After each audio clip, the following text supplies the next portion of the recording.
Hello, hello, hello. Good evening, and good evening. I am here, and it appears that this is working. So, friends, this is the second time around for this live stream. I had it scheduled for 7 p.m. this evening, and 7 p.m. this evening, um, I was in a different space. I've rented a space so I can just do live streams. And so I was there, and the equipment wouldn't work.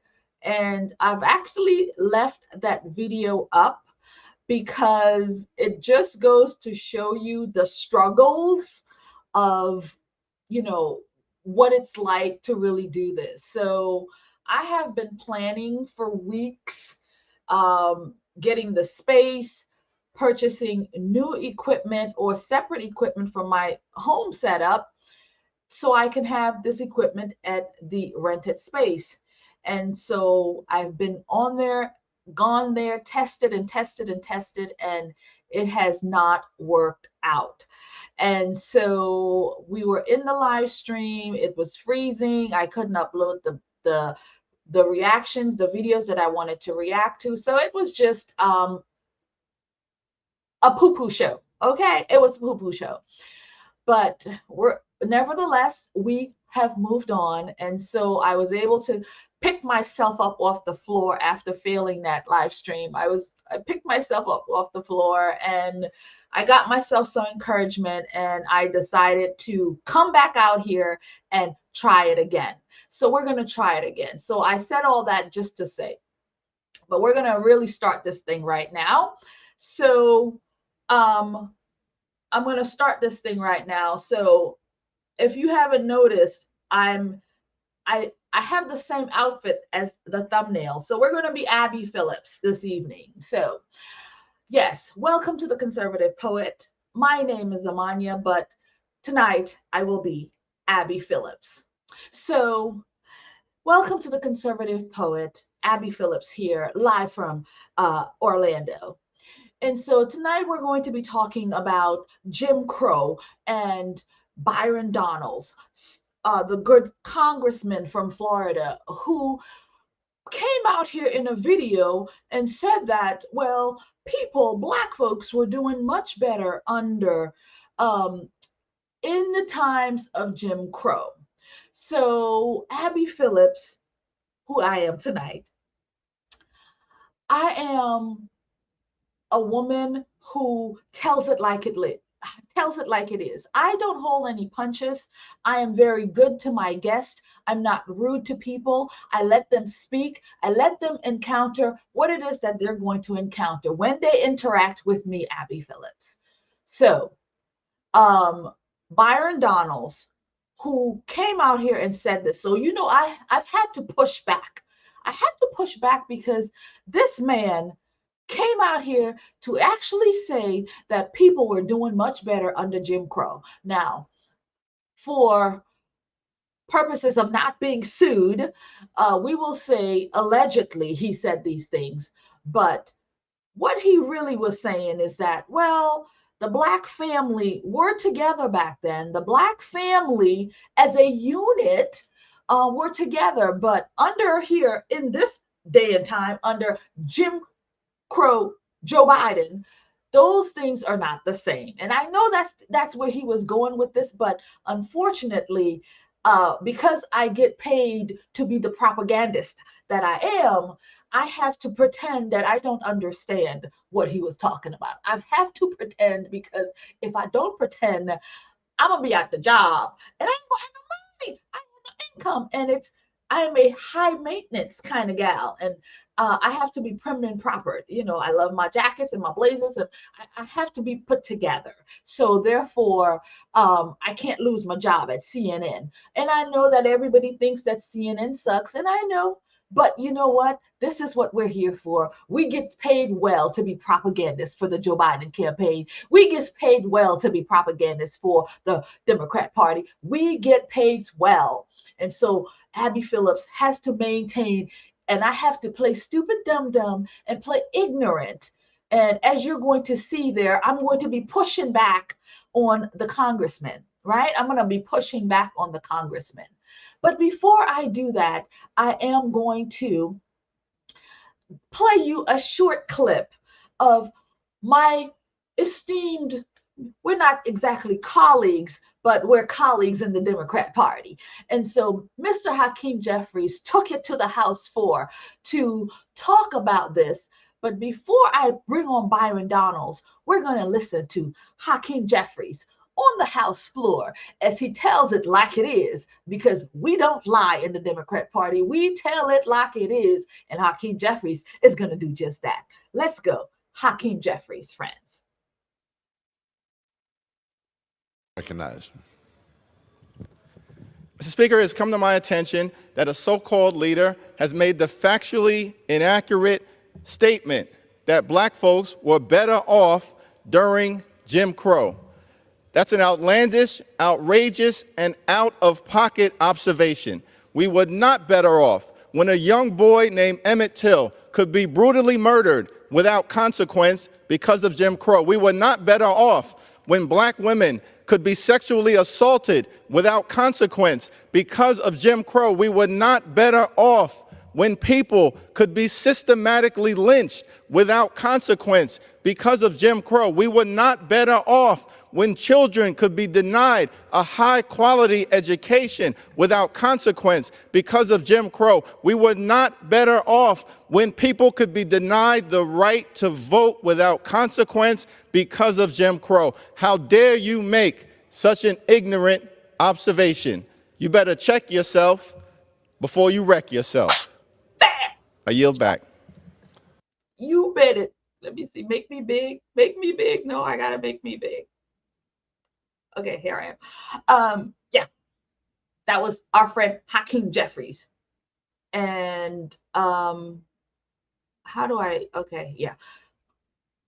Colleague, Hakeem Jefferies, telling it like it is. You better check yourself before you wreck yourself, because you better check yourself. You can't come out here to talk about all of these things this way. We were not better off under Jim Crow, and I'm going to tell you why. Hakeem Jefferies. I'm telling you, that man could become the Speaker of the House if we have those shenanigans from last election.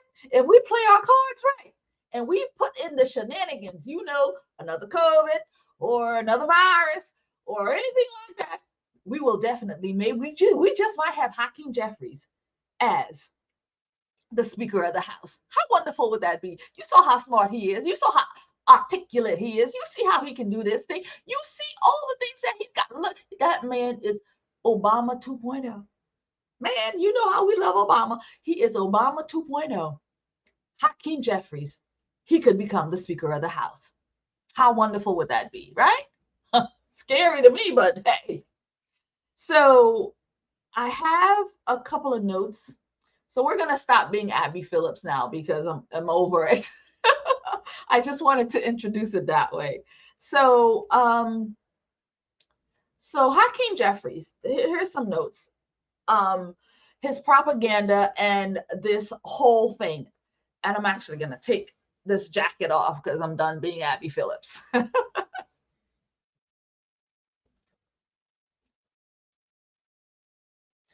Okay. So, he is actually, I mean, the man is not stupid, right? Or maybe he is stupid but he pretends. I don't know. But it's seriously scary that this person, again, if we have shenanigans in this election again, that this guy could become Speaker of the House. I mean, he is legitimately, he's up for the role.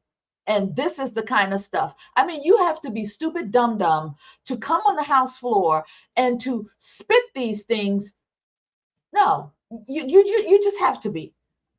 Let's hear him once again.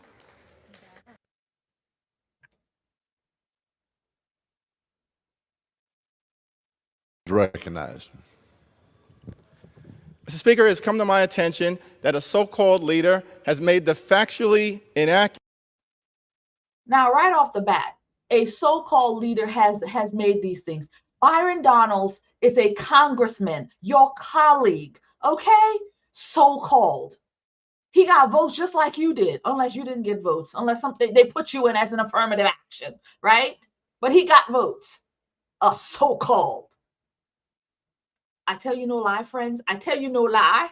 I can't stomach this guy. Let's go. Accurate statement that black folks were better off during Jim Crow. That's an outlandish, outrageous. Yo, you see how he does? He's doing all that. Like, that is a deliberate move. Like, these people go to school to be Democrats. Move like that, friend. I mean, he's just full of propaganda. I'm gonna just say hello to you guys in the chat. Ultra MAGA, hello. Ultra MAGA 45, hello. Thank you. Yeah, thanks. Special lady, thanks. I hope you're talking about me. The mud shark. Thank you. Oh, guys, thanks, guys. All right. Let me see. Am I supposed to type in here? No, right? I'm not supposed to. I just talk. Who else? So Mudshark says, everyone with common sense knows that Democrats are both ungodly and un-American. Yeah, it's true, Mudshark. They are that indeed. So thank you guys for stopping by. Like I said, this was a struggle to get it through, but we're gonna get it done. We're gonna get it done. So let's continue with idiot Hakeem Jefferies here. No disrespect, friend. No disrespect. An out-of-pocket observation. We were not better off when a young boy named Emmett Till could be brutally murdered without consequence because of Jim Crow. We were not better off when black women could be sexually assaulted without consequence because of Jim Crow. We were not better off when people could be systematically lynched without consequence because of Jim Crow. We were not better off when children could be denied a high-quality education without consequence because of Jim Crow. We were not better off when people could be denied the right to vote without consequence because of Jim Crow. How dare you make... Shut up. I can't. It goes on and on and on and on, and he's just, his little fingers, his little hands doing this. You're a disgrace. You're a disgrace to the House. I don't even know how you got elected. And now you can be Speaker of the House. Affirmative action, friends. Affirmative action. So, all right, let's finish him. Such an ignorant observation. You are an ignorant observation, I have to say. Complete and total. You better check yourself before you wreck yourself. Man, he can't even put the line out right. You better check yourself before you wreck yourself. Man, it's not, you better check yourself before you wreck yourself. You better check yourself before you wreck yourself. You better check yourself, Hakeem Jefferies, before you wreck yourself. And we're moving on. Okay, so next we're going to have a word from Abby Phillips herself. And we're going to get into the video in reference to how she does this. So she's going to play what Byron Donalds said in not the whole thing, but she does give you a good clip of it. And so what I don't understand is how do you play that and then still come with these stupid dumb questions? How do you play it? We heard it, we hear it, and then you follow it up with stupid dumb questions that makes no sense. It's like, it doesn't make any sense. But anyway, the CNN propagandist herself, the mouthpiece of the Democrat Party, Abby Phillips. I'm Abby Phillips in New York, and I want to get right to it tonight. One of Donald Trump's vice presidential contenders, Congressman Byron Donalds, he made some comments that has a lot of you talking and a lot of Democrats fired up. I'm going to speak with him live in just a couple of minutes, but here are the original remarks. They were made. Before she plays the clip, I have to say, it's her introduction of it all. She just, I just don't like it. I don't like it, don't like it, don't like it. But any event, here she go. Here it goes. And keep in mind our friend Hakeem Jefferies and the shit show he put on the House floor Okay, keep in mind that whole reaction. We may have to play it again, just because we may have to play it again, just so you can see the stupidity of it all. Made as a part of a pitch to Black voters in Philadelphia, and I want you to hear it in its full context. Listen. I grew up with my mom. My dad and my mom, things didn't work out. As an adult, I look at my father and I say, bro, I don't know what happened, but you my father and I love you. Wow. I don't know what happened. I wasn't there. Wow. But I'm gonna tell you this, growing up, the one thing I knew I wanted to do, and this is not about my father, this is about what I wanted to do, is I wanted to be a father to myself. Wow. And so one of the things that's actually happening in our culture, which you're now starting to see in our politics, is the reinvigoration of Black families with younger Black men and Black women. And that is also helping to breed the revival of a Black middle class in America. You see, during Jim Crow, the Black family was together. That's right. During Jim Crow, more Black people were not just conservative, because Black people always have been conservative-minded, but more Black people voted conservatively. And then HEW, Lyndon Johnson, and then you go down that road, and now we are where we are. What's happened in America the last 10 years, and I say it because it's my contemporaries, it's Wesley's contemporaries, you're starting to see more Black people be married in homes, raising kids. It's when you home with your wife raising your kids, and then you look at the world, you're saying, now wait a minute, time out. This does not look right. How can I get something to my kids? It goes back to the conversation of generational wealth. Not just having a job, generational wealth. Now we should note that Before she goes, now anybody with some sense is gonna listen to that, watch that. I can't see anybody having a problem with it unless you Democrat. Unless you some Democrat psycho, you're gonna have a problem with that. What did this man say that was so controversial? He is trying to build the family unit. He is saying the family unit, back then, the family unit was together. We had man, woman, wife, husband, wife, and the children. That's what we had back then. And that made the family stronger. Yes, nobody is saying that these times were not difficult. Well, nobody's saying that. That's not even the argument. But this is the argument that they want to bring in. This is what they want to talk about. Well, you're saying people were doing better then. How can that be? No, that's not what we're talking about. We're talking about the Black family was together as a unit. We didn't have all these baby mamas out here, all these baby daddies out here, everybody all over the place. We had the unit together. And we're going to look at another clip later where they talk about why. But for right now, for this Abby Phillips part, this is where we are. They are so afraid of Black people waking up and open up our eyes to what we're seeing in the society. They are so afraid. Byron Donalds was at some tour where he was having conversations with other conservatives, Black conservatives. People are waking up, right? We're waking up, and they don't like that. So, and also they know that Byron Donalds could be up for the VP pick. He could be up for the VP pick, but they don't want to acknowledge these things. They look at how far Blacks have come, right? But you want to sit here. The man is arguing how we need to bring families together, how we need to create generational wealth, how we need to pass on, these wealths to our children. This is what we're talking about. Obviously, you people don't want Blacks to have generational wealth, right? It's no good, because you need to keep talking about, how the Black man is down, how the Black man needs the government, and so on.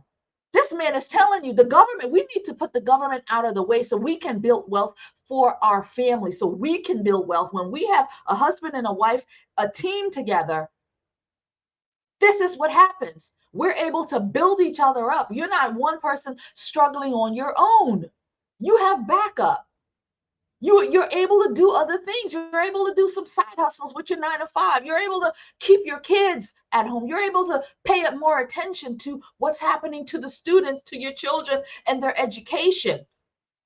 This is where we are, where the families are completely and totally scattered and separated. Mama's working 3 jobs. No, daddy's who knows where, locked up in jail, whatever, on the corner.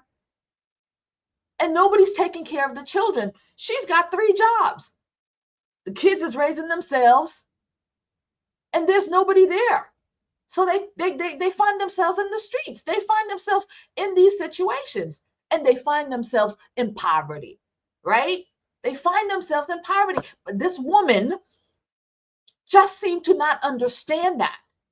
This is what this man is arguing. He's arguing to better the Black family, through the unit, marriage. But she don't get that. Anyway, let's move on with her and her craziness. Let's move on. All right, let's continue. That many Democrats who jumped on Donalds today claimed that he said that Blacks were, quote, better off. As you heard there, he didn't use those exact words in the clip, but the congressman joined. But I'm going to still push the propaganda anyway. You heard he didn't say that, but we're going to still push it. We're still going to push it and push it and push it. Yeah, she got the memo. They sent the memo out. This is how I'm going to need y'all to handle this. Did you hear what he said? And they picked that, and just like the vermin for Donald Trump. Vermin. That's the word. We're going to run with that. Just like, what's the other word they had? Not bloodbath. We're going to run with that. You know, he said, you know, people were better under Jim Crow. We're gonna run with that, right? Let's hear it. Oh, culture, which you're now starting to see in our politics, is the reinvigoration of. Definitely a part of that, and what you're seeing. I want 10 years not say. Just focus on really the substance of what you were saying or trying to say in that clip. What did you mean by Black families were more together during Jim Crow? You know exactly what he means, Miss Propagandist. You know exactly what he means. You know that he was saying that the Black family was a family. They were married. They were a couple. You know what he means. Frankly, what that is about the empirical fact that before the Great Society, before Lyndon Johnson's policies, there was more Black families united. The marriage rate in Black America was significantly higher before the Great Society. The period of time that coincides with that, obviously, is Jim Crow era. And then after the Great Society, the marriage rate in the Black community plummeted significantly. The Great Society is a part of that reason, not completely, but it's definitely a part of that. And what you're seeing right now in America is a reformation of Black families in America. That's a good thing, not only for the Black community and for Black families, but it's also a good thing for the country. So what was the point of tying together the Black family and Jim Crow? So before she goes on, he explains it very well. The video says exactly what it is, but this one has to keep pushing and pushing and pushing. Well, why did you have to mention Jim Crow at all? That was a very tough time for Americans. That was a very bad time for Black people. So why you gotta talk about Jim Crow? Why you gotta tie it all together? It was detrimental. Specifically, I mean, Jim Crow, as you know, was a period of racial segregation, of racial terror. Why would you make that connection? All I was doing was referring. Before he goes, so that time period, how else would you want him to state that time period? Do you want him to say, you know, you want the dates as opposed to, this is the era, this was the time, this is what it's called, right? Just like the Rolling 20s, or you know, different times in our history. You know, this was the time frame. These were the within those years. And so he used that. That was the Jim Crow era, that time. You mean, what else would you want him to say? It was this from 19, what is it? 19, no, not 19, 1850 to, like when? Like, into the time periods when you talk about the historical timelines in America and coinciding with Black families and what the marriage rate in Black families are. The overarching point is obviously talking about what polling shows today, that about 25% of the Black vote, depending on what poll you're looking at, is leaning towards supporting Republicans and supporting President Trump. The corollary to that is that when you're in a family unit, husband and wife, living together, working together, thriving together, you're raising your kids, your thought process is now talking about building generational wealth. What am I leaving to my children? What kind of communities do I want my children to come up in? What are the educational opportunities? What's going on with the economy? How does, and then to a broader level, how does foreign policy and all these other public policy issues flow into that? And so when you compare the terrible agenda of Joe Biden and what that's done to families in America, coinciding with the fact that you are seeing a reformation of Black families in America today, which is an absolutely wonderful thing and needs to continue. My view is it also coincides with a more conservative leaning and a more conservative mindset politically in those families. Before she gets in, so one of the words that I know that triggers people like Abby Phillips is when you drop the word conservative, because they have tainted the word. It's the word is like racist now. If you're conservative, then you're a racist, and that's not the case. But when they hear that and people say, you know what, I might be conservative, but I'm a Democrat, but I'm conservative. So why do I vote Democrat? Like, they don't want you to put those two and twos together, right? So she's got to jump in. Yeah, we're going to move on from that. We don't want you talking too much more about these people and conservatism, because if they believe that they might be conservative, then we got a problem, because we need them to be liberal. We need them to be, progressive. We need them to be unhinged crazy, right? That's what we need them to be. Thing I really want to just get you to address is there were a lot of people who heard what you had to say, and a lot of them are offended by the idea that you would repeat Jim Crow 3 times in your comments, as if to suggest that that was a time period because that Black families were, in your words, together, because, in your words, Black people were not just more conservative, they voted more conservatively. Yeah. Ding, ding, ding. That's it right there. Where's my bell? I got a bell. That's it. They voted more conservatively. And today, Black folks, even though by nature and by core, they are conservative, but they don't vote conservative. They vote liberal. They vote Democrat. They vote progressive.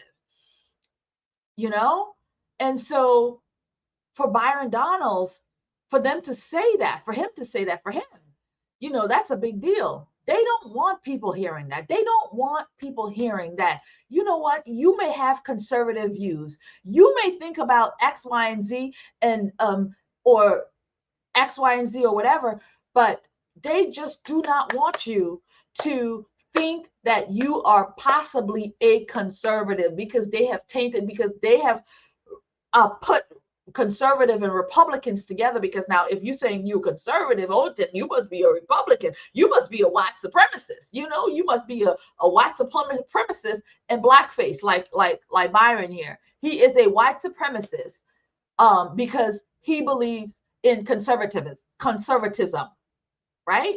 Again, many Blacks historically is conservative, but they vote Democrat and liberal. That's a good thing. I mean, it sounds like nostalgia. Do you regret using that time frame as a reference? Nobody ever made nostalgia. That was never the point. It wasn't even about that. So where now I'm going to get my backup is, I didn't say that. I didn't even insinuate that. That is where the media and, yes, Hakeem Jefferies and a lot of other people are taking What exactly didn't you insinuate? No, back up. I'm just trying to understand what you're saying. What didn't you insinuate? the premise. Before he goes, this is why I hate watching her do interviews. She did it to Vivek Ramaswamy. She's done it to anybody from the other side. She comes in. But wait a minute. She's got to get in there. They just don't let you make your point. She's just got to get in there. If the point is something that's gonna trigger their audience, or if the point is something that's gonna make light bulbs go off in people's thoughts and minds, yeah, I gotta get in there. I gotta shut you up. I gotta shut you up. I can't let you make those thoughts. I can't let you make those points, because people are going to see that and they're going to say, oh God, that made sense. That made sense. We don't want them making sense. We don't want people thinking for themselves. We want to tell them what to think, right? And so that's why you're here. And I can't stomach her, because all she does is interrupt when it's like this. That's all she does. Premise of your question, I did not insinuate. That is what people are trying to weave into what I said. What I said is crystal clear. It's on my social media. Go to Rep Byron Donalds on X. You can see the full clip. Abby, I appreciate you playing the full clip. What you are dealing with right now is a political environment where now anything I might say or any major surrogate might say is going to be twisted into the lens of race. That was never the point, not the idea I just want whatsoever. to, just to clarify my questioning of you. Sure. I understand that this idea that you said it was better. You didn't use the words better, but when you talk about that time period, you're suggesting that because the Black family was together, they were better off than they are now. Yes, they are better. They were better off, because if that continued, Abby, if that continued, maybe Abby should talk to Abby. Put on my jacket. Okay. So sister to sister, person to person, Abby to Abby. So if the Black family continued to be a family unit during the after Jim Crow, before Lyndon B. Johnson, like if the family unit were still together, building family units, guess what, Abby Phillips? The Black family would not be so far behind the rest of the, races the way we are. Yes, there are a lot of more divorce now we're seeing in the different races. Yes, it's true. But Black folks, the Black family is the worst, right? The Black family is the worst. And it started because of these welfare systems, because of this LBJ putting this thing in, removing the men from the house and not allowing women to have their men. So the government said, we're going to take care of you, we're going to feed you, but you can't have your man in the house. He can't be there. If he there, you off the program. We're taking you off the program, right? We're taking you off the program. And so this is what happened. And so the family broke apart. And so everybody is struggling on their own. No base. Everybody's on their own, doing their own thing, not working together as a team, as a unit. If that had happened, if the families continued to stay together and grow together and build together, the Black culture would be different now, right? This would be different now. The decay that we're seeing, the destruction that we're seeing, the crime that we're seeing, the baby mamas having baby mamas, baby mama, baby daddy, baby mama, all this would not be the case, right? Maybe not to the extent that it is. I mean, it is brutal how awful this is for the Black people and the Black family. Can you imagine, Abby Phillips, if what Byron is saying, if we didn't have the welfare come in and all this come in, we would be in a different place as a Black people. You know this, but you're a Democrat mouthpiece. You're not going to admit these truths. You're not going to admit it. Gosh, you make me crazy. See, this is the problem, Abby. So are I so are never they? So are you suggested saying that. that that's not the Abby. case? That the black family was not better No, off I did when not they say were, that. in your Abby, words, together Abby, let me put it to in you the like Jim this. Crow era? Let's agree on something. I am, obviously one of the better communicators in the Republican Party. I know how to put words together. I do it very, very often. So I'm not going to say something that I do not agree with. What America is seeing right now, especially Black America, is the gaslighting that unfortunately does happen in politics, where you take my comments and you want to weave your own political viewpoint into what I said. What I said is very Congressman, clear. I asked you to explain hold on now. because I wanted Go ahead. what I want to undo is understand what you're saying here. Because if you're making a comparison, you're saying the black family was together then, they're not together now, and you're using that to try to say that things are bad now. Well, first of all, let me just to set the table here. By pretty much every available measure, black families, black individuals in this country are better off today than they were during Jim Crow. Would you agree with that? Abby, of course I would. I'm not making that point, and this is the problem. What the Democrats, what Hakeem Jefferies did on the House floor, what Jamie Harrison, what the president of the NAACP, what the Biden campaign, because they're the ones who started this, it was really the Biden campaigns who were trying to cherry pick everything. They're trying to twist my words into saying something. I never said that. What I was talking about was specifically black families. And the point that black families being together is a great thing for the black community. And you do have to acknowledge the empirical fact that before Lyndon Johnson's policies and the welfare state that was created in the United States, I'm not talking about good, bad, or indifferent. But what about, black families were, black marriage rates were significantly higher. Well, what about They're other rising things that again might in have, America. That's a good thing. We should celebrate that. What about other things that may have contributed to the, maybe the decline in marriage rates, which, by the way, is not unique to black families. That's happening actually across racial groups. But what about other things? I mean, what about redlining?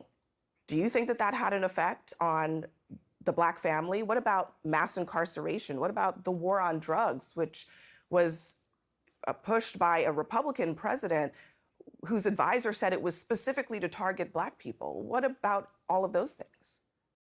It's the same talking points, right? We're having a completely different conversation, and she wants to throw these things in. But I'm sure if Byron picks up what she just laid down and take it there with her about the Democrats and how they had a part to play in all this, or she's going to run away. She don't want to talk about that. She don't want to talk about that. Why is it so hard for you, Abby Phillips, to hear what this man is saying? You're bringing all kinds of, we're in a knife fight and you bringing a gun, right? Or we in a gunfight and you bring a knife. I don't know. I just know that we're in a different conversation, and you just don't want to acknowledge the conversation that this could be a great dialogue. This could have been such an amazing interview. Here's two blacks talking about something like this, about generational wealth and where we were as a people back then and where we are as a people now, the division and how things have fallen apart because the family unit has fallen apart. This could be a great conversation, but that's not what Abby Phillips wants. She's here to push Democrat propaganda, and that's all she does. Look, if you want to talk about redlining and a lot of the other policies that were put forward, quite frankly, by the Democrat Party, if you're going to go back to Jim Crow, because Jim Crow was Democrat policies. Well, that's what that was. I know that you know Abby, this. Don't cut me off when I'm trying to make a point. Let me just, Abby. I have to correct on a factual point here. I know that you know that the Democratic Party and the Republican Party of today are ideologically not what they were during Jim Crow. You know that, Congressman. So to suggest that, the Democrats of 1920 are the same ideologically as the Democrats of today is inaccurate. So just, you can continue, but I wanted to... That's not totally true, Abby, and I think if we want to have that conversation about the policy positions between Republicans and Democrats, we can have that conversation, but one of the other Abby, things, do you want to have a conversation? One of the other things, I'm trying to understand how you want this since you brought it interview to up, go. because... I can't stand this. If you guys pay attention to Abby Phillips and her interviews, what we're seeing right here is exactly how that goes. They all do it. They go to school to learn how to do this. Joy Reid does it. She does it. Roland Martin does it. They all do it. I mean, these people live by this strategy, right? This is what they do. They won't let you make that point. They won't let you make it. And they jump in with all kinds of different things. They just won't let you make a point. Sometimes I don't even know why they go on these shows. Yeah, who says it? Prince, yes, Prince. She's a liar. Yes, she is. What did Mr. Mud Shark, I'm going to say Mud Shark, Mr. You can't be conservative and vote Democrat. Democrats fight for abortion. God calls it murder. Christians call it murder. Conservatives call it murder. Democrats fight for same-sex marriage, and it's sin. Yes. And that's what they do. And that is the point of all of this, is to have everybody living in sin, especially the same-sex sin.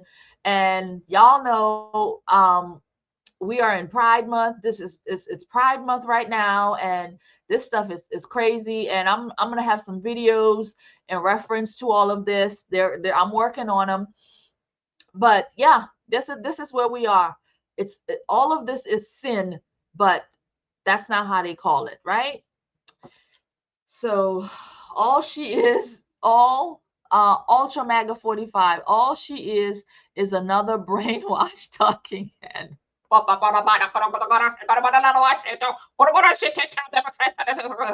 She's a talking head. Oh, I got a talking head. Hold on. I got a talking head.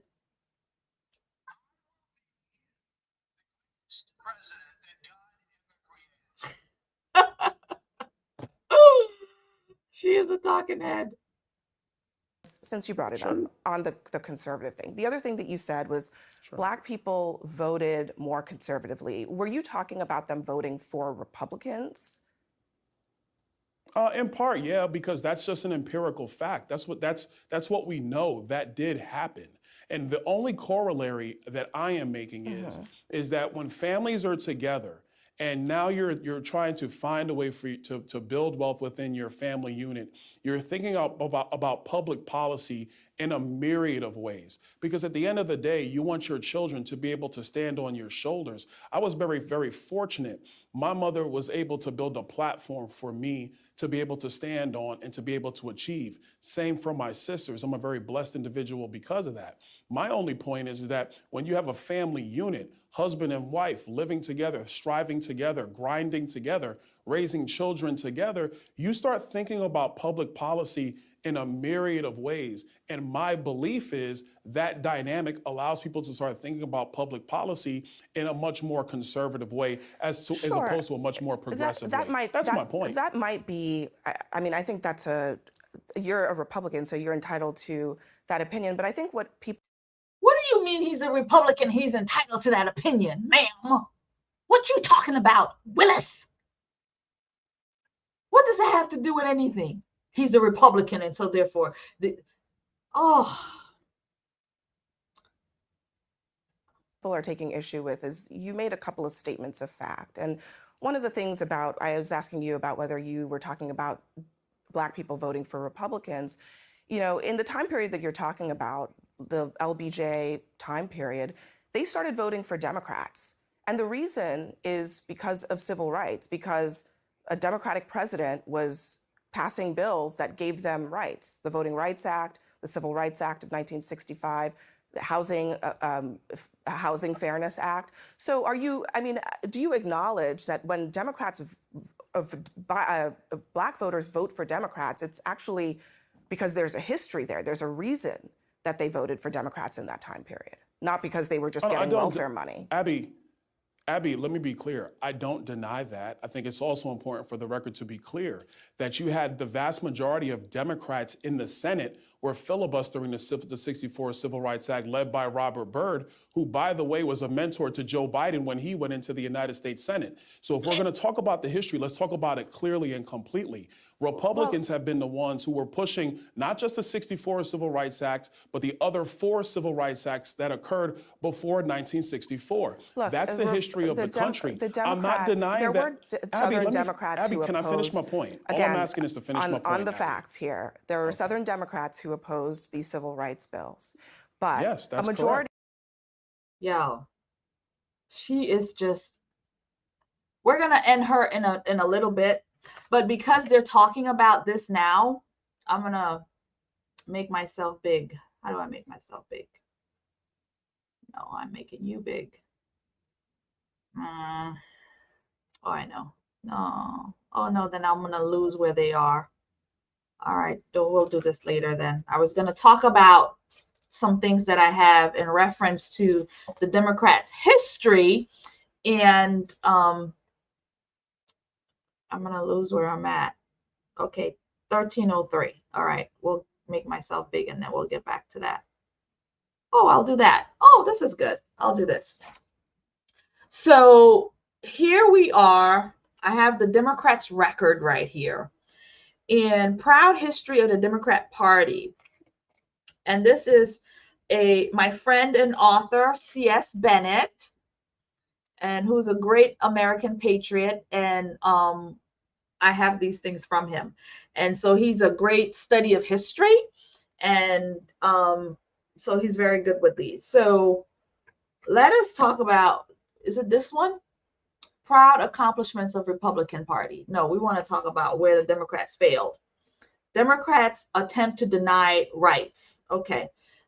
Democrats historic voting record for the God help me. For the abolishment of slavery, the 13th Amendment, Democrats 23% supported it.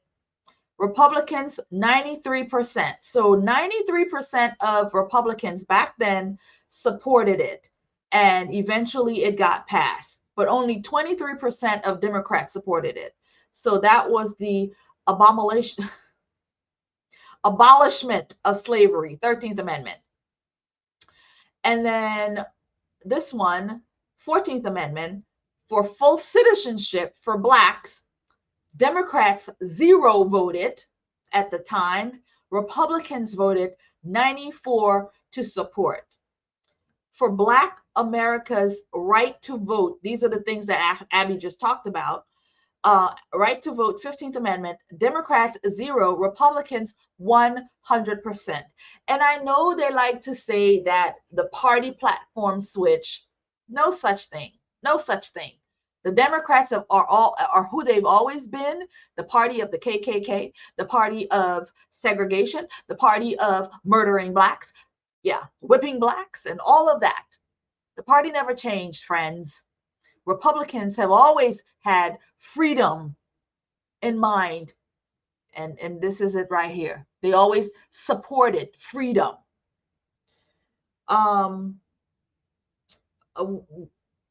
Okay, so what have Republicans done? So we'll talk about this real quick. Republicans passed the Civil Rights Act of 1866, and this was in 1866. Passed the Civil Rights Act of 1870, passed the Civil Rights Acts of 1871, passed the Civil Rights Acts of 1875, instrumental in passing the Civil Rights Act of 1964. So that's what Abby was saying. So, we did this in 1964. That's why Blacks now vote Democrat so much, because they were with the party, with the president who was, trying to do to make voting rights possible in 64. But they tend to forget this thing didn't start in 64. Republicans have been fighting for it since the 1800s, okay? 1800s. That's how long they've been fighting for it.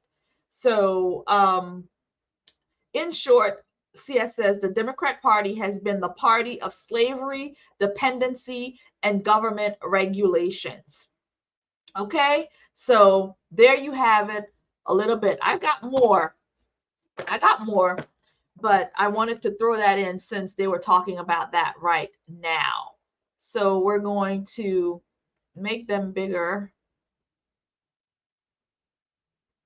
and do that. Actually, we'll just make them bigger. Many of them voted for it. It was also led by a Democratic president. So you acknowledge that But you Southern Democrats were recruited that into the Republican Party in the time period after that. So when you talk about this, you just have to acknowledge that there's been a switch happening in the two parties. It's not the same today as it was during Jim Crow. And so when you say that Black people voted conservatively, that actually doesn't really tell us anything. It just tells us that they voted for the Republican Party, which is a different thing than it is for today. Are we also going to acknowledge that how the 64 Civil Rights Act actually got through the U.S. Senate was because of also the leadership of Senator Everett Dirksen, who was the minority Republican leader in the United States Senate at that time. Absolutely. You have to acknowledge that. So I think if we're going to talk about this, we have to acknowledge all of the history that went along with it. And I think that's a good thing. We should have that historical conversation. I wasn't suggesting that congressional Republicans necessarily were the stumbling block for any of this legislation. All I'm saying is that when you ask, why do Black people vote for Democrats, you have to acknowledge that that is one of the main reasons. I want to just ask one other thing, though, Congressman. It's striking to me that this conversation about the family, about who is the recipient of government benefits, about who was affected by Lyndon B. Johnson's Great Society, why is it that that conversation only happens to Black people? When white people are on welfare, when white people are recipients of these programs too, when white people have broken families as well, why is this a message that is always directed at Black Americans? I didn't say that at all. I think that's what you're insinuating. But let me. I mean, that's what you did. You were trying to recruit Black voters Abby, for President Trump. Am I allowed to answer the question? Let me step into that. Okay, a couple of things. Yes, Lyndon Johnson's Great Society, if you look at the empirical data, was destructive in part, and I said even in my comments yesterday in Philadelphia, in part to Black families throughout the United States of America. You also had some of the very damaging policies around the criminal justice system. The 94 crime bill, which was authored by Joe Biden and brought by Joe Biden. Yes, you had the war on drugs that was also very damaging to Black communities. All those things have contributed to that. And where we are today in America is trying to have the economic policies and the public policies so that all people can thrive. And if you're actually going to compare economic policies and public policies between the 45th president and the 46th president, it's without question they were better under the 45th. Well, look, I mean, so if you're going to examine today, hold on, but Abby, if you're going to examine today in America and where we're going as Americans, then you have to have the right set of economic policies and the right set of public policies. I mean, Abby, you've been interrupting me the entire interview. I'm just trying to have a conversation. I'm going to interrupt you on the facts, Congressman. The Black unemployment rate was the lowest in American history under Joe Biden just last year. The poverty rate for Black people is the lowest under Joe Biden. So you cannot say empirically. Yo, I can't tell, Abby Phillips. I can't tell that Black Americans is doing better under Joe Biden, girl. Man, how you keep pissing on my leg and you keep telling me that it's raining, right? At this point, I'm in a puddle of your piss, girl. I'm literally stinking from it, right?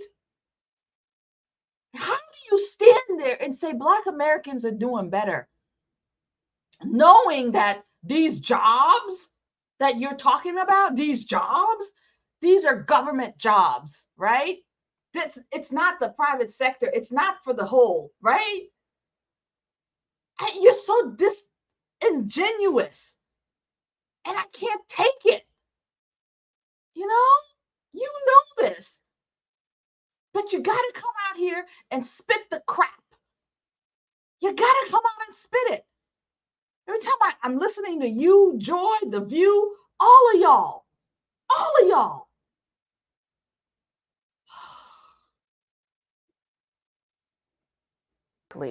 For Black people, that from a financial level, things were better under Trump. There are other ways that you can make this case, but you cannot say that.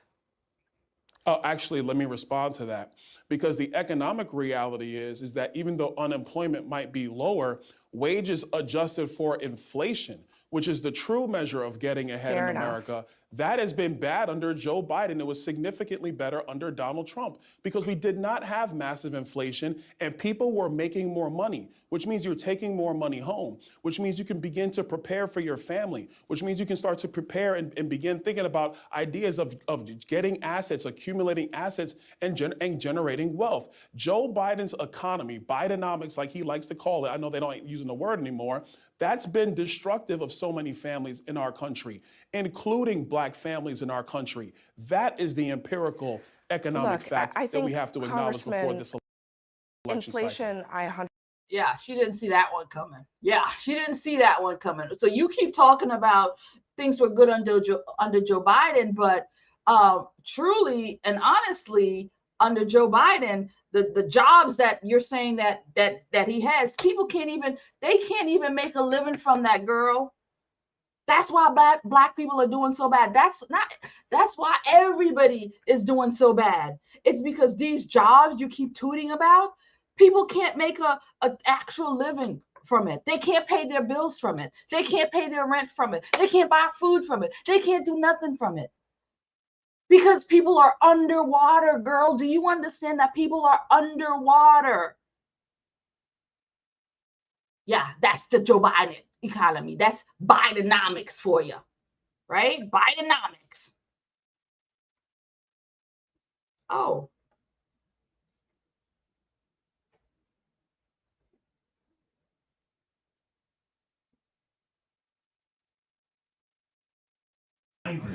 But more black people voted conservatively.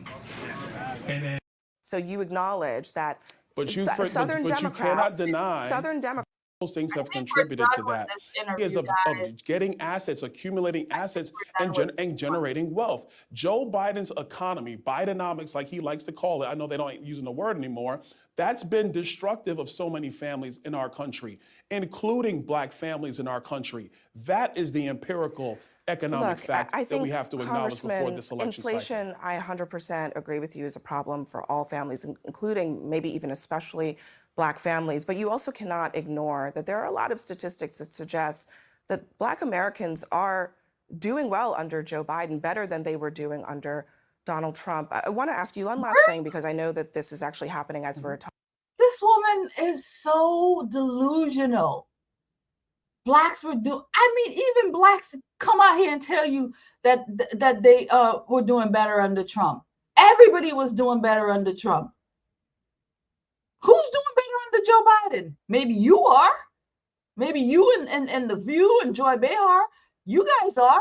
But the rest of us, no, we're not. You're delusional. But again, you're a propagandist and a liar. Talking. We've learned that you are on the list, obviously, for VP candidates, and that you've received some vetting materials from the Trump campaign to be potentially a VP. Can you confirm that? And is there anything more you can tell us about how that process is going? You'll get the news when it comes out. Well, I'm not going to confirm that right now. I had a conversation with the Trump campaign about that, and I'm going to leave that very private because they're going to go through their deliberations. President Trump's going to make a decision. I will say prices in America have been up over 20% since Joe Biden has taken office. That's hurting everybody. When prices are up 20%, trust me, Abby, going to the supermarket, going to the gas station, everybody is struggling. That is a fact. And that is why so many Americans, especially Americans who are minorities in this country, are leaving Joe Biden and the Democrats and looking towards Donald Trump and the Republicans. All right. Congressman Byron Donalds, we appreciate you joining us tonight. Thank you. He got that. He won that. I think that was great. I think how do I make myself big? Remove you. Okay. That was a great, he got some great points in. She fought him tooth and nail all the way. He got through it though. He was able to get some good points in there. So that was great. What I also wanted to do was to also respond to Roland Martin, who also had words to say in reference to this. So we are going to set it up for Joe Biden, for Roland Martin. Let me see what I had some notes in here. Oh yeah, I think we covered all this. Yeah, Abby Phillips, she's just a joke. Running water for the Democrat Party. Yeah. Okay, so here's our friend Roly Poly, and notes that I had on him, and his crew that he's gonna have. We're gonna take a look at that, and we're not gonna play the whole thing, but I really want to talk about this because this is the same conversation, and we're gonna see different takes on it, but it's the same thing that Abby Phillip was doing. And for me, gonna make this small again. And for me, it was just like, well, let's take a look. So we're gonna, and there's another video in here too. So let's take a look. Heard what Jeffries had to say, and this was his response. America, Joe Biden's campaign is lying to you once again, and they're gaslighting. Now they're trying to say that I said black people were doing better under Jim Crow. I never said that. They are lying. But why would you be surprised? Because they always lie. This is the same Joe Biden that said, if you don't vote for him, then you ain't black. The man is a liar. Sorry, just call it what it is. What I said is that you had more black families under Jim Crow, and it was the Democrat policies under HEW, under the welfare state, that did help to destroy the black family. That's what I said. And I also said you're seeing a reinvigoration of black families today in America, and that is a good thing. So don't listen to the lies from the Biden administration. I know what I said, and I'll say it straight to camera. They got to run to the Philadelphia Inquirer to move their lies. Joe Biden does not care about black people. He never has. He cares about power, first, second, and third. They can go somewhere with all that. See ya. Before Roly Poly start, look at his face. Big old flubber dubber.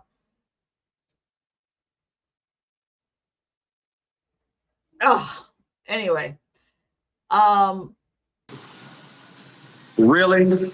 First of all, Congressman Donalds, if you have an issue, you take issue with the reporting of the Philadelphia Inquirer. And if you say that's not what you said, okay, produce us an audio recording. He did, friend. He did produce one, right? He had one. But you and your crew seems to be dropping the ball and picking it up. So he had one. Us a video recording of exactly what you said during that, if you're disputing what the reporting is. See, I need everybody to understand this is the game. So instead of Donalds criticizing the Philadelphia Inquirer, and because y'all notice what he did not do. If he claims I didn't say that, you notice he did not demand a correction from the Philadelphia Inquirer. He's criticizing the Biden campaign, who is simply remarking on what was reported in the Philadelphia Inquirer. But anytime if y'all want to see the folks who play games, all you have to tell is he never demanded a correction from the Philadelphia Inquirer. That's when you know he actually said what he said, Robert, and that is grossly indefensible. You know, this is part of the mythology that many of the Black conservative movement have taken up to believing this idea that Black folks were somehow better off prior to the Civil Rights Movement. This guy, I really wanted to play this because he talks about some things, and I'm just like, never, ever thought that this is what these people, where do these people come up with their thoughts and ideas? I couldn't tell you because I just don't know. Prior to integration, prior to any of the legal framework that we call the civil rights and the voting rights movement. There's this idea on the conservative side of the aisle that, well, if we could just go back to the good old days, before we had voting rights, before we had integration, we had stronger families. We had Stockholm syndrome. We had strong families because we didn't have no choice. We had no upward mobility. The reason that the marriage rates were so high because Black women couldn't have bank accounts, could not attend institutions of higher education, could not have a mortgage, could not buy a car on their own. The reason we He never has. He cares about power.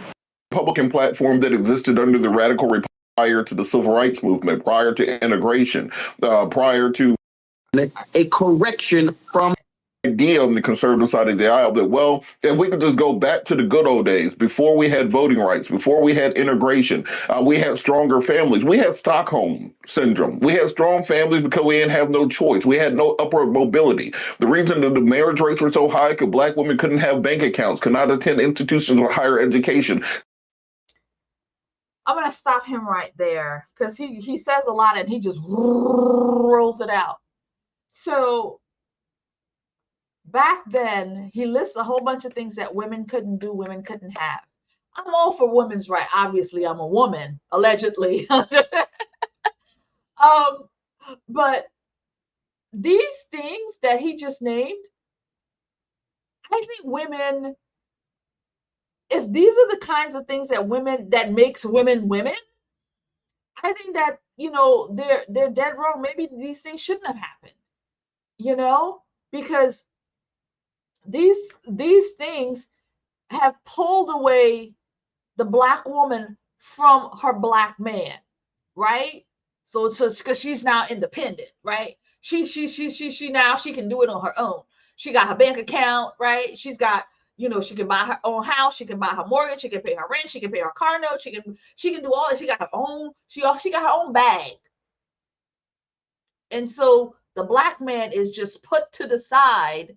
And so that I think that's a bad thing.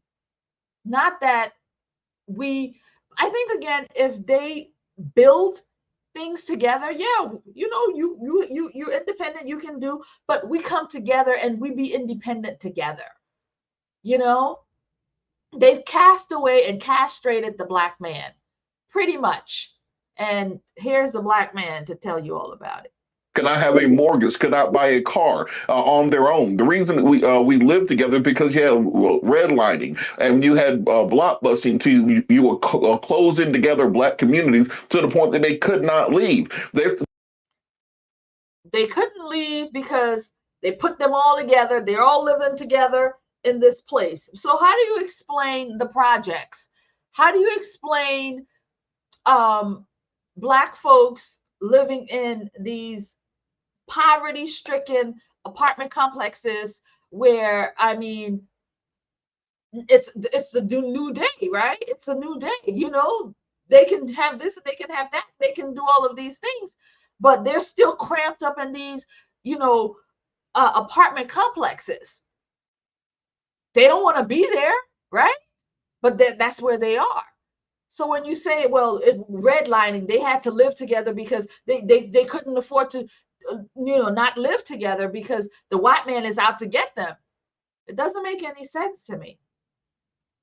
The kind of fantasy world that many Black conservatives have decided to inhabit, where we were all just after slavery, sitting around whistling happy as who knows what. I wish they would just take that and rewind it all the way back to the radical Republican Congress from 1865 to 1876. If you're going to say things were so much better prior to the Civil Rights Movement, then just say, I'm going to take up the Republican platform that existed under the radical Republicans, and we're going to push for reparations for Black folks in this country, because that was a Republican initiative. If you're going to say Black folks voted more conservatively prior to the 1940s and the 1950s, well, take it all the way back. Take it all the way back and say we're going to enforce Sherman's Field Order number 15. We're going to enforce what Senator Stevens said on the floor of the House of Representatives, that we are going to take that promise of 40 acres and a mule, and we're going to distribute that to everyone in this country, everyone who is of African-American descent, of the descent of those who were enslaved in this nation. But to simply say, well, things were great prior to Black people having rights, is exactly the type of African American that Donald Trump likes to point to and say, that's my African American. And as these people are jockeying for position to be the next vice president of the United States, as Congressman Donald and Tim Scott and others are, they have to remember that the statements they put and that they use on record right now are going to be used against other Black people in the future. We just saw the Fearless Fund.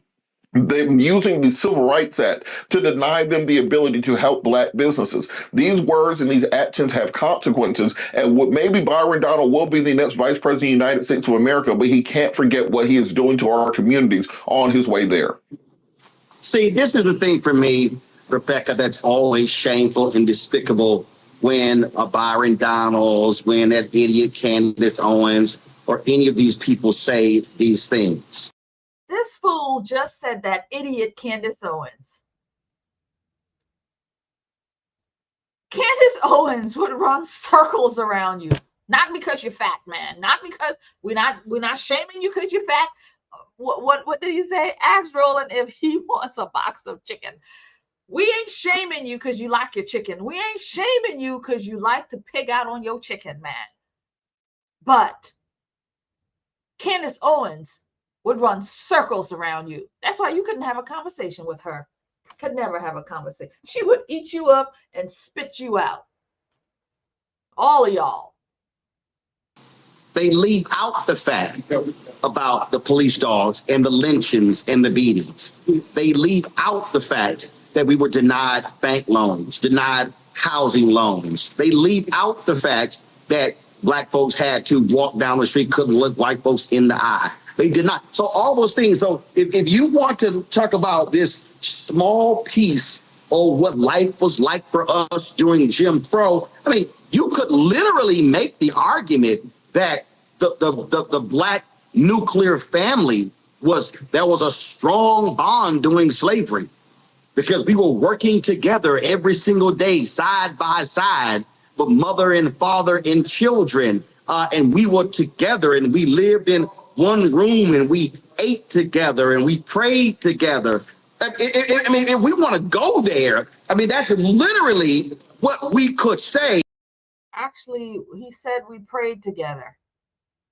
That's an admitting that people were still looking and reading the Bible back then. So you know what? Maybe things are bad now, but maybe, just maybe, those principles and those traditions of being together, working together, praying together, if we had those same traditions today, if we had those same things in our society now, maybe, just maybe, the Black people would be doing better. Maybe, just maybe, if we kept those same principles that he just made fun of, right? Living together, working together, building businesses together, and so on. Family unit strong. Just wonder where Blacks would be.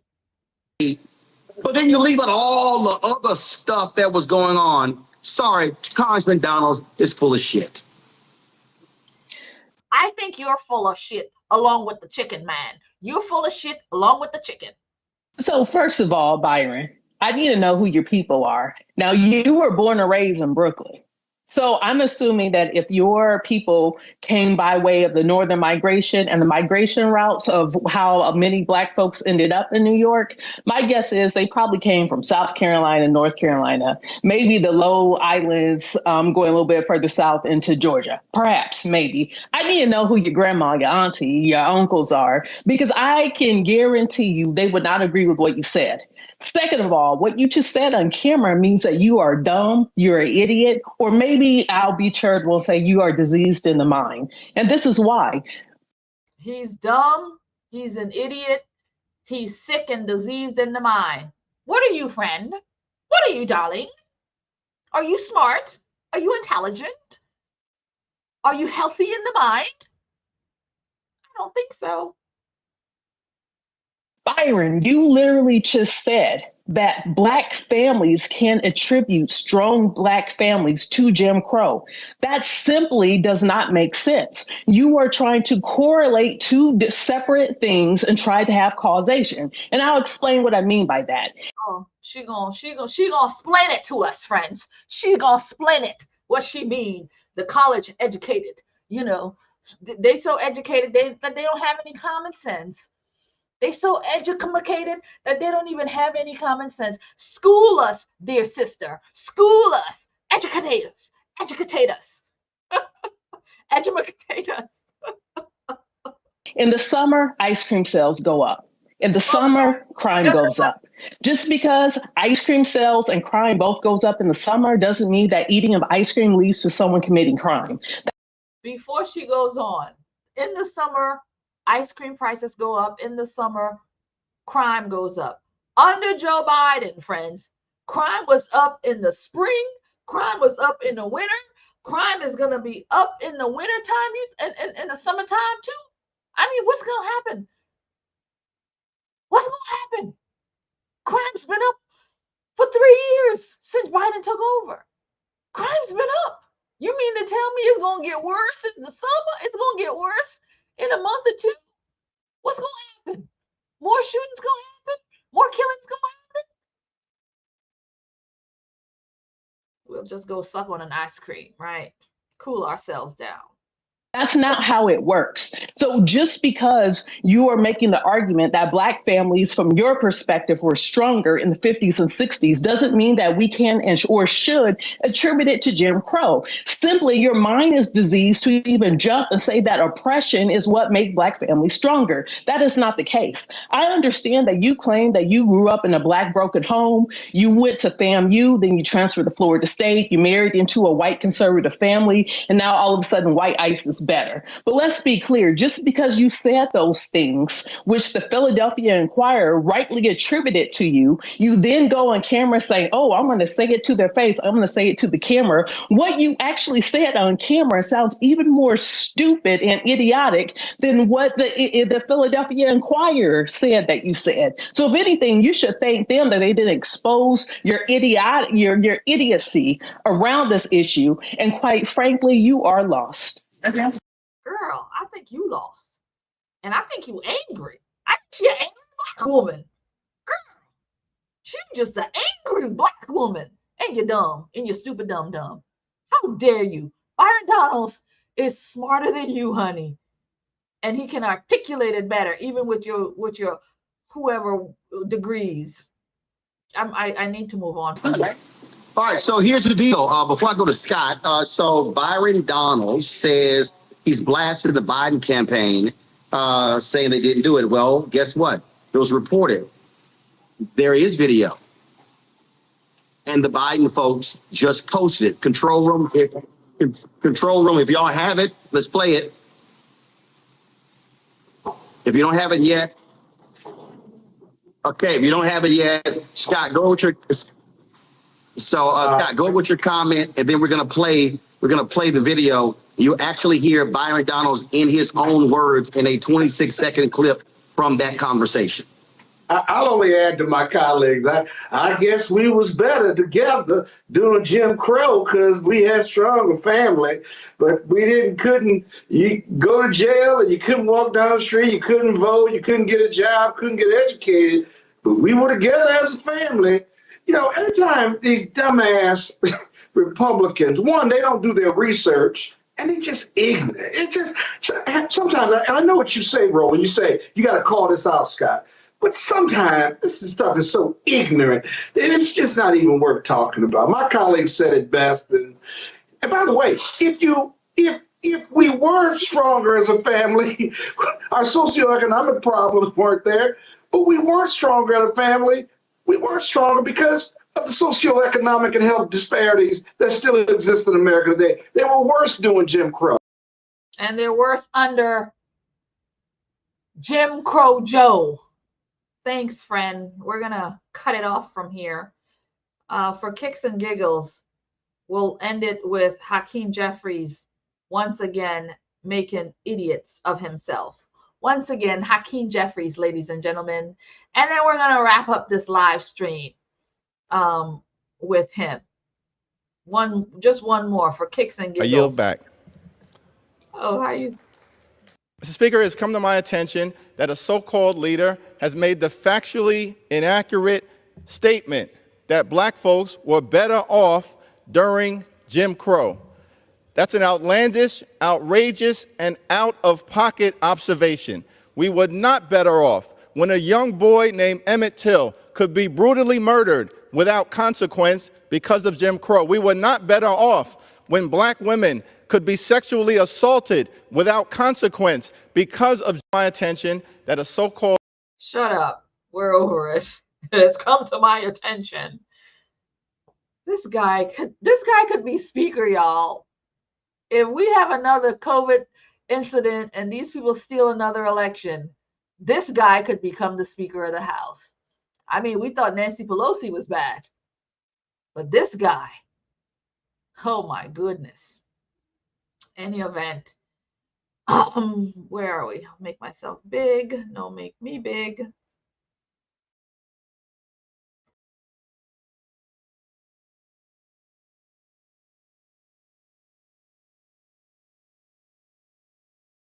me. There. Okay, friends, I think we're going to wrap it up. I don't think I have any more to add. I actually do have another one, but we're going to call it quits. So I'm just glad I was able to come back on and do this live stream. So I will be doing more live streams. And this didn't go so bad tonight. I was able to function with it and get it done. So I am going to be doing them more, and I'm actually looking to do them on Tuesday nights. Tuesday night lives is what I'm looking at. And so, but I wanted to just test this out, see how we're doing it, how I'm going to do it, because I really want to do this. I really want to grow the community, and I know that this is one of the ways. And a lot of times, you know, when you watch the videos, it's just so much more fun to interact and, you know, leave comments and just get to know each other a little bit, and you get to see more of my personality a little bit more, you know, and I really want to do that. So we are going to be looking at doing these live streams. Not sure the time frame, but I am thinking Tuesday nights. As you guys know, I work campaigns, and so currently I'm in a campaign. And so we've got an election on our hands. And so I'm going to be busy, full hands on deck with the campaign, and then try to help out with whatever I can for the Trump campaign in the long run as well. So I'm going to be extremely busy. So that's why I think I want to do live streams, because making the videos, it's great. But by the time I edit and do this and do that, cut out the dog, as you can see him right there. Like I in the video, I would probably go in and edit that out. Like I would cut that out. Like, but here's whatever it is, what it is, you know. So, but it's gonna save me time to be able to, instead of trying to make videos, because I just won't have the ability to do them the way I do, like 5 videos, you know, like 7 videos a week, a video every day. I won't be able to do that because I'm going to be literally out in these streets, man, working this campaign. And it's a very important campaign. And it's a congressional race that my candidate is in. And we're going against the Gen Zer, Maxwell Frost, you know, the Uber driver. We're going against the Gen Zer, the Uber driver, who has, last time I checked, he had 2 million plus in the bank. Okay. So this is what we're doing. And so I will do the live streams more to get the content out the way we're doing it now. And so I'm looking at Tuesday nights or maybe Friday nights. We'll see. But once I decide, or I'll just keep it spontaneous, which I don't want. I want to be able to put the thumbnail out there, put the message out there that I'm going to be going live, or even a day or two ahead, and get myself organized this way. And so, and then I can take those live streams and cut them up and turn them into shorts or into 10-minuters, 5-minuters, and so on. Because I'm working this campaign. We got to do this thing. And I don't want to fail here on YouTube. So that's why I've been like for like the last month trying to organize myself. I got rented a space to do the live streams. And again, you guys, it failed me today. And so this went well at home. So I may have to just tell them I don't want to continue to come to the space, and then just do it like this. You know, this wasn't too terrible. I was able to maneuver through the videos, the clips, and so on.